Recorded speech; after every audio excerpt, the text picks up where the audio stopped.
সারা বছরের তুলনায় বর্ষার শুরুতে যে মাছ পাওয়া যায় তার টেস্ট কিন্তু একেবারেই আলাদা হয়। তার কারণ এই সময় অনেক মাছেরই কিন্তু ডিম হয়ে থাকে। তো আজকে আমি শেয়ার করব ডিম ভর্তি বাটা মাছের পাতলা ঝোল।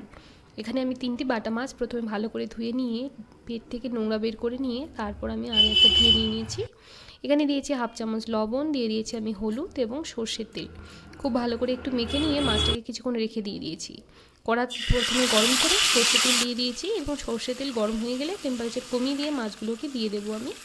এরপর তেল যখন ফুটতে শুরু করবে তারপর মাছগুলোকে আমি উল্টে দেবো। মাছ এখানে আমি খুব বেশি কড়কড়া করে ভাজিনি, মাছটাকে আমি মিডিয়ামভাবে ভেজে তুলে নিয়ে নিয়েছি। ঝোলের জন্য আমি এখানে নিয়ে নিয়েছি দুটো বেগুনগুলোকে আমি লম্বা লম্বা করে কেটে নিয়ে নিয়েছি। এখানে কালো বেগুন নিলেও কিন্তু ভালো লাগে। তো তারপর আমি এখানে দিয়ে দিচ্ছি একটু লবণ এবং হলুদ। আমি এখানে হাফ চামচ লবণ এবং দিয়ে দিয়েছি হাফ চামচের একটু কম হলুদ। তারপর এটাকে মিক্স করে কিছুক্ষণ আমি ঢেকে রেখে দেব। আমি এখানে নিয়ে নিয়েছি দুটো আলুগুলোকে আমি ডুমো ডুমো করে কেটে নিয়ে নিয়েছি। এরপর কড়াতে তেল গরম করে আমি প্রথমে বেগুনগুলোকে ভেজে নিচ্ছি। বেগুন ভাজার সময় অবশ্যই ঢেকে ভাজতে হবে, তাহলে অনেক কম সময় লাগবে এবং তেলও কিন্তু অনেক কম লাগে। বেগুনগুলো মোটামুটি আমার ভাজা হয়ে গেছে, তখন আমি বেগুন তুলে নিয়ে নিচ্ছি। এরপর আমি আলুগুলোকেও এই তেলেই ভেজে নেব। আলু ভাজার সময় আমি এখানে সামান্য একটু লবণ দিয়ে আলুগুলোকে ঢেকে রেখে একটু লালচে করে ভেজে নিতে হবে।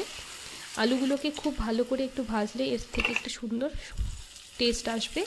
দিয়ে দিয়েছি আমি এখানে কালো জিরে ফোড়ন, দিয়ে দিয়েছি আমি এখানে দুটো পেঁয়াজগুলোকে আমি একটু ব্রাউন করে আলুর সাথেই ভেজে নিয়েছি।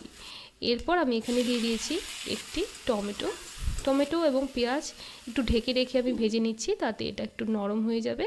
এখানে আমি মশলাগুলোকে বেটে নেব। আমি এখানে জিরে, কাঁচা লঙ্কা, একটি শুকনো লঙ্কা এবং আদা বেটে নিচ্ছি। এরপর আমি মশলাগুলোকে দিয়ে দেবো সামান্য একটু জল। তারপর এটাকে একটু কষিয়ে নিতে হবে। এখানে আমি লবণ হলুদ দিয়ে ঢেকে রাখবো কিছুক্ষণ। তার ফলে মশলা, পেঁয়াজ এবং টমেটো এটা একটু নরম হয়ে যাবে এবং আলুও খুব ভালো করে সেদ্ধ হয়ে যাবে। সব কিছু সেদ্ধ হয়ে গেলে আমি এটাকে খুব ভালো করে একটু সময় নিয়ে ধীরে ধীরে কষিয়ে নিচ্ছি। এরপর দিয়ে দেবো আমি এখানে পরিমাণ মতো জল। আমি এখানে টোটাল 2.5 বাটি জল দিয়ে দিয়েছি, কারণ আমি ঝোল রাখবো তার জন্য। তারপর দিয়ে দিচ্ছি বেগুন দেওয়ার পর ঢেকে রেখে আমি 5 মিনিট ফুটিয়ে নিয়েছি ঝোল।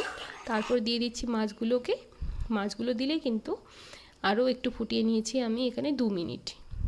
খুব ভালো করে ফুটিয়ে নিয়ে আমি নামিয়ে নিচ্ছি। এরপর আমি এটাকে সার্ভ করব। তো আপনাদের কাদের এরকম ডিম ভর্তি বাটা মাছের ঝোল খেতে ভালো লাগে অবশ্যই জানাবেন। আর রেসিপিটি ভালো লাগলে অবশ্যই লাইক, কমেন্ট, শেয়ার করবেন। ধন্যবাদ সবাইকে ভিডিওটি দেখার জন্য।